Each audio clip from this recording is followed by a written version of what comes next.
বড় উদাহরণের কিছু না, এটা একটা বদলি নিয়ে একটা ঝামেলা হয়েছিল, ওটা আমরা নিষ্পত্তি করে ফেলেছি।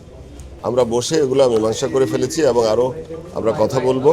এইগুলা খুবই সিলি, খুবই ছোট্ট একটা বিষয় নিয়ে আসলে কথা কাটাকাটি বা হয়েছে। এখানে কোনো বড় ধরনের কোনো সমস্যা হয় না। আমরা এগুলা বসে কথা বলে সলভ করে ফেলেছি। মূলত সূত্রপাতটা কি থেকে হচ্ছে? আমরা দেখতে পাচ্ছি যে ডাক্তাররা বলছেন তাদের উপর হামলা করা হয়েছে, আবার কর্মচারীরা বলছেন তাদের উপরও হামলা করা হচ্ছে। এগুলো আমরা তো সূত্রপাতটা আসলে কি থেকে হচ্ছে? এটা একটা ভুল বুঝাবুঝি থেকে। In the heart of the city rises a destination built for greatness. International Convention City, Bosundhara. Life takes a new course. এটা সূত্রপাত আসলে ভুল বুঝাবুঝি থেকে।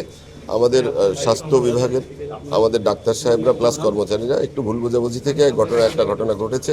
এটা আমরা বসে নিষ্পত্তি মীমাংসা করে ফেলেছি। ইনশাল্লাহ আর কোনো এটা নিয়ে আর কোনো বাড়াবাড়ি হবে না। প্রশাসনিক কর্মকর্তার যে হচ্ছে বদলির ব্যাপারে যে কথাটা এসেছে, এই ব্যাপারটা আসলে কি? বদলিটা একটা বদলি হয়েছিল, ওইটা আবার ক্যান্সেল করে দেওয়া হয়েছে। মানে এটা কি নিয়মতান্ত্রিক ভাবে করা হয়েছে? মানে প্রশাসনিক একটা ইয়েতে যখন একটা সমস্যা দেখা দেয় তখন ওগুলো সমাধান করতে হয়। হয়তো নিম্ন একটা স্তরের কর্মকর্তা বা কর্মচারীরা করেছে, আমরা সিনিয়ররা বসে এগুলো মীমাংসা করে আমরা এখন আর কোনো সমস্যা হবে না ইনশাআল্লাহ। কর্মচারীর বিরুদ্ধে যে অভিযোগগুলো আনা হয়েছিল বিভিন্ন সময়ে, তো এটা কি আপনারা দেখেছেন বা তদন্ত এগুলো আমরা তদন্ত করব, যারা এগুলো আমরা তদন্ত করে ব্যবস্থা নেব ইনশাআল্লাহ। যে ভুল বোঝাবুঝিটা আমরা নিরসন করে ফেলেছি, আমরা সামনের দিকে বসবো সবাইকে নিয়ে এবং কোনো থাকবে না।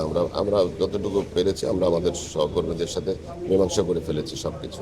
দুই পক্ষের মীমাংসায় জি আমরা বসে আমরা মাননীয় মন্ত্রীর সাথেও বসবো, বসে বাকি যদি কোনো সমস্যা থাকে সেটাও নিষ্পত্তি করবো ইনশাআল্লাহ। Thank you. এইটা একটা ট্রান্সফার নিয়ে হয়েছে, ওই ট্রান্সফারটা আমরা আবার ওইটাকে আবার ক্যান্সেল করেছি, রিভিউ করেছি। জি, আর বড় উদাহরণের কিছু না, এটা একটা বদলি নিয়ে একটা ঝামেলা হয়েছিল, ওটা আমরা নিষ্পত্তি করে ফেলেছি। তো থ্যাংক ইউ, আপনারা কষ্ট করে এসছেন, ধন্যবাদ আপনাদের।